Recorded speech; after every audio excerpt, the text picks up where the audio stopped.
దేశవ్యాప్తంగా free temple ఉద్యమం ఊపందుకోబోతుందా? ప్రభుత్వాల అజమాయిషీ నుంచి ఆలయాలకు విముక్తి కల్పించే దిశగా అడుగులు పడుతున్నాయా? ఎందరో ఆధ్యాత్మికవేత్తలు, హిందూ ధార్మిక సంస్థల పోరాటం ఫలించబోతుందా? దాదాపు 2 నెలలుగా జరుగుతున్న పరిణామాలు గమనిస్తే అవుననే అనిపిస్తోంది. ఈ ఏడాది ప్రారంభంలో విహెచ్పి ఫ్రీ టెంపుల్ నినాదాన్ని మళ్లీ తెరపైకి తెచ్చింది. తాజాగా AP CM Chandrababu, Tamil Nadu BJP అధ్యక్షుడు అన్నామలై నోటి నుంచి కూడా ఇదే నినాదం వినిపించింది. దీంతో ఆలయాల స్వయం ప్రతిపత్తి విషయంలో ఏదో జరగబోతుందన్న సంకేతాలు స్పష్టంగా గోచరిస్తున్నాయి. ఆలయాలకు స్వయం ప్రతిపత్తి కల్పించాలనే డిమాండ్తో ఈ ఏడాది ప్రారంభంలో విహెచ్పి దేశవ్యాప్త ఉద్యమాలకు సమరశంఖం పూరించింది. ఇందులో భాగంగా జనవరి 5న విజయవాడ సమీపంలోని కేసరపల్లి వద్ద హైందవ శంఖారావం సభను నిర్వహించింది. దేశం నలుమూల నుంచి వచ్చిన సాధువులు, పీఠాధిపతులు, మఠాధిపతులు చరిత్ర సాక్షిగా శతాబ్దాలుగా హిందూ దేవాలయాల మీద జరుగుతున్న దాడులకు వ్యతిరేకంగా గళమెత్తారు.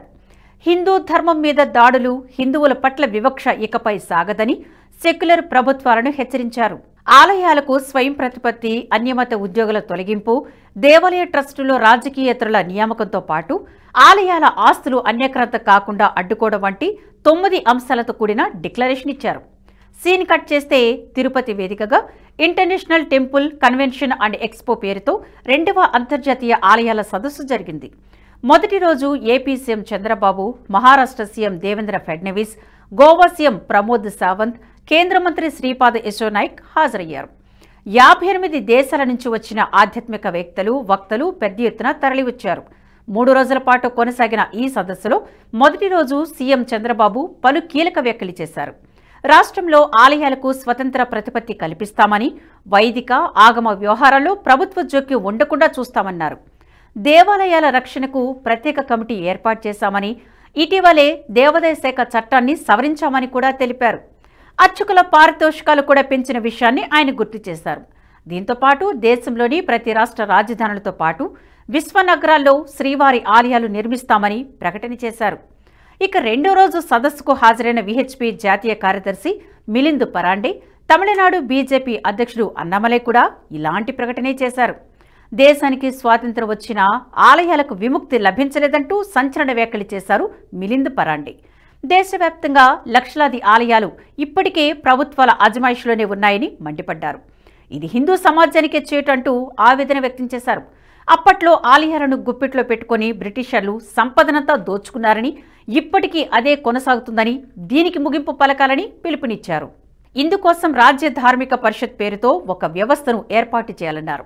ఇందులో దేశంలోని అన్ని వర్గాల వారికి స్థానం కల్పించాలని సూచించారు. తమిళనాడు బీజేపీ అధ్యక్షుడు అన్నామలై, వెంకటేశ్వర స్వామి దయవల్ల తాము అధికారంలోకి వస్తే తమిళనాడులో 44,121 దేవస్థానాలకు ప్రభుత్వ నియంత్రణ నుంచి విముక్తి కల్పిస్తామంటూ సంచలన ప్రకటన చేశారు. అంతేకాదు, హిందూ దేవాలయకు శాపంగా మారిన హిందూ రిలీజియస్ చారిటబుల్ ఎండోమెంట్ చట్టంను రద్దు చేస్తామన్నారు. ఒక్క టీడీపీ మార్కెట్ క్యాప్ విలువ దాదాపు 2.5 లక్షల కోట్లని, అనేక అంతర్జాతీయ, జాతీయ సంస్థల కంటే ఇది పెద్దదని చెప్పారు. ఈ సంపదతో వేల సంఖ్య పాఠశాలలు, ఇంజనీరింగ్ కళాశాలలు నిర్వహించవచ్చన్నారు. చోళుల కాలంలో చారిత్రక ఆలయాల ఆర్థిక వ్యవస్థలు ప్రజల జీవితాలను ఎలా మెరుగుపరిచేవో నొక్కి చెప్పారు. దేశ ఆర్థిక వ్యవస్థను పటిష్టం కావాలంటే దేవాదాయ చట్టాలను రద్దు చేసి ఆలయాలకు స్వయం ప్రతిపత్తి కల్పించాల్సిందేనని తెగేసి చెప్పారు. హెచ్ఆర్సీఈ వంటి చట్టాలు ఆర్థిక పురోభివృద్ధికే కాకుండా దేశ ఆర్థిక వ్యవస్థకు తీవ్ర ముప్పు కలిగిస్తున్నాయని వివరించారు. దేవాలయాలు ఎలా ఉండకూడదో తమిళనాడు ఆలయాలను చూసి తెలుసుకోవచ్చని అన్నారు. చారిత్రక ఆలయాలను మరమ్మతుల పేరుతో దుర్మార్గంగా ధ్వంసం చేస్తున్నారని, వీటిలో 600కు పైగా ఆలయాలు 1000 ఏళ్ల క్రితం నిర్మించినవని తెలిపారు. హిందూ రిలీజియస్ చారిటబుల్ ఎండోమెంట్ చట్టం ద్వారా ద్రవిడ పార్టీలు భగవంతుడికి, భక్తులకు మధ్య దూరం పెంచుతున్నాయని మండిపడ్డారు. తమిళనాడులో హెచ్ఆర్సీఈ చట్టం వివాదాస్పదంగా మారింది. ఈ చట్టాన్ని ఆసరంగా చేసుకుని హిందువుల సంపదను ప్రభుత్వం దోచుకుంటుంది. ఈ చట్టానికి వ్యతిరేకంగా చాలా కాలంగా హిందూ సంఘాలు, బీజేపీ నాయకులు పోరాడుతున్నారు. గతంలో శ్రీరంగం రంగనాథర్ ఆలయం తూర్పు ద్వారం ప్రవేశ గోపురం కూలిపోయిన సమయంలో రాష్ట్ర ప్రభుత్వ నిర్లక్ష్యంపై పెద్ద ఎత్తున నిరసన వ్యక్తం చేశారు అన్నామలై. పవిత్ర స్థలాలను రక్షించడంలో విఫలమైన హెచ్ఆర్సీఈ చట్టాన్ని రద్దు చేయాలని ఆనాడే పిలుపునిచ్చారు. అంతేకాదు, 2023 నవంబర్లో శ్రీరంగం దేవాలయం ముందున్న పెరియార్ విగ్రహాన్ని తొలగిస్తానని ప్రతిజ్ఞ చేశారు. పవిత్ర హిందూ దేవాలయం ముందు ఓ నాస్తికుడి విగ్రహం ఉండడం లక్షలాది హిందువుల విశ్వాసానికి అవమానకరమన్నారు. 1967లో డీఎంకే అధికారంలోకి వచ్చినప్పుడు శ్రీరంగం దేవాలయం ముందు పెరియార్ విగ్రహంతో పాటు ఒక ఫలకాన్ని ఏర్పాటు చేశారు. దేవుణ్ణి నమ్మేవారు మూర్ఖులు, మోసగాళ్లు, కాబట్టి దేవుడిని నమ్మొద్దు అని రాసి ఉంటుంది. ఇది ద్రవిడ పార్టీల హిందూ ద్వేషానికి పరాకాష్ఠగా చెప్పుకోవచ్చు. అయితే బీజేపీ అధికారంలోకి వచ్చిన తర్వాత అలాంటి ఫలకాలు, విగ్రహాలను తొలగిస్తానని, అదే చోట ఆళ్వారులు, నాయనార్ల విగ్రహాలను ఏర్పాటు చేస్తానని సంచలన ప్రకటన చేశారు అన్నామలై. ద్రవిడ ఉద్యమ పితామహుడిగా పేరుగాంచిన ఈవి రామస్వామి నాయికర్ అలియాస్ పెరియార్ నరనరాన హిందూ ద్వేషాన్ని నింపుకున్న వ్యక్తి. ఆయన బహిరంగంగా హిందూ విశ్వాసాలను వ్యతిరేకించేవారు. 1953లో గణేశుని విగ్రహాలను అపవిత్రం చేశారు. వినాయక చవితి ఉత్సవాలను అడ్డుకున్నారు. 1956లో శ్రీరాముని చిత్రాలను బహిరంగంగా దహనం చేశారు. 1973లో ఆయన మరణించిన తర్వాత కూడా ఆయన అనుచరులు హిందూ ఇతిహాసాలను కించపరిచేందుకు రావణలీల పేరుతో ఉత్సవాలు నిర్వహిస్తూ హిందూ వ్యతిరేక కార్యకలాపాలను కొనసాగించారు. పెరియార్ హిందూ ద్వేషాన్ని ఆయన శిష్యగణం ఇప్పటికీ కొనసాగిస్తూనే ఉంది. పెరియార్ హిందూ ద్వేషి అని తెలిసి కూడా 2006లో నాటి డీఎంకే ప్రభుత్వం 12 అడుగుల విగ్రహాన్ని శ్రీరంగం దేవాలయం ముందు ఏర్పాటు చేసింది. హిందూ వ్యతిరేక సంస్థ ద్రవిడర్ కళగం ఈ విగ్రహ ఏర్పాటులో కీలక పాత్ర పోషించింది. అయితే ఈ చర్యను హిందూ సంఘాలు తీవ్రంగా ఖండించాయి.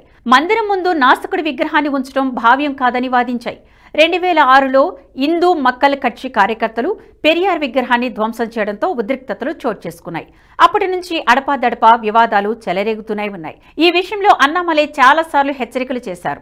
అధికార డీఎంకే పూర్తిగా హిందూ ద్వేషంతో నిండిపోయిందని, ఆ పార్టీ హిందువులు, హిందూ చిహ్నాలను, హిందువుల మనోభావాలను లక్ష్యంగా చేసుకుని అరాచకాలు సాగిస్తోందని ఆరోపించారు. శ్రీరంగం దేవాలయం దగ్గర బీజేపీ జెండాలను తొలగించడం, పార్టీ గుర్తు కమల విగ్రహాలను ధ్వంసం చేయడంపై అప్పట్లో ఆయన పెద్ద ఎత్తున నిరసన వ్యక్తం చేశారు. తమిళనాడులో బీజేపీ ప్రభావం పెరుగుతుండడం జీర్ణించుకోలేకనే డీఎంకే ఇలాంటి చర్యలకు పాల్పడుతోందని ఆగ్రహం వ్యక్తం చేశారు. ఇప్పుడు తిరుపతి వెంకటేశ్వర స్వామి పాదాల చెంత నిలబడి ఏకంగా హిందూ రిలీజియస్ చారిటబుల్ ఎండోమెంట్ చట్టంను రద్దు చేస్తానని ప్రకటించడం సంచలనంగా మారింది. హిందూ వ్యతిరేక ద్రవిడ రాజకీయాలతో నిండిపోయిన తమిళనాడులో అది సాధ్యమేనా అనే ప్రశ్న ఉత్పన్నమవుతుంది. అయితే హిందూ సంఘాలు, సంస్థలు అన్నామలై ప్రకటనను స్వాగతిస్తున్నాయి. అన్నామలై చెప్పినట్లు హెచ్ఆర్సీఈ చట్టం రద్దయితే ఆ రాష్ట్రంలో టెంపుల్ ఎకనామిక్స్ మారిపోతాయని, ఆలయాల సంపద దోపిడీకి అడ్డుకట్టపడుతుందని భావిస్తున్నారు. ఇలా ఓవైపు అన్నామలై, మరోవైపు చంద్రబాబు, ఇలా ఎన్డీఏ పక్ష నేతలంతా ఆలయాల విముక్తిపై ప్రకటనలు చేయడం శుభపరిణామం అంటున్నారు ఆధ్యాత్మికవేత్తలు. ఈ వీడియో మీకు నచ్చినట్టయితే లైక్ చేయండి, 10 మందికి షేర్ చేయండి. అలాగే కామెంట్ల రూపంలో మీ అభిప్రాయాలను మాతో పంచుకోండి. Nationalist hub group of channels ను సబ్స్క్రైబ్ చేసుకుని తెలుగునాట జాతీయవాద జర్నలిజాన్ని ప్రోత్సహించండి. ఈ వీడియో కింద ఉన్న బెల్ ఐకాన్ పై క్లిక్ చేయడం మర్చిపోవద్దు.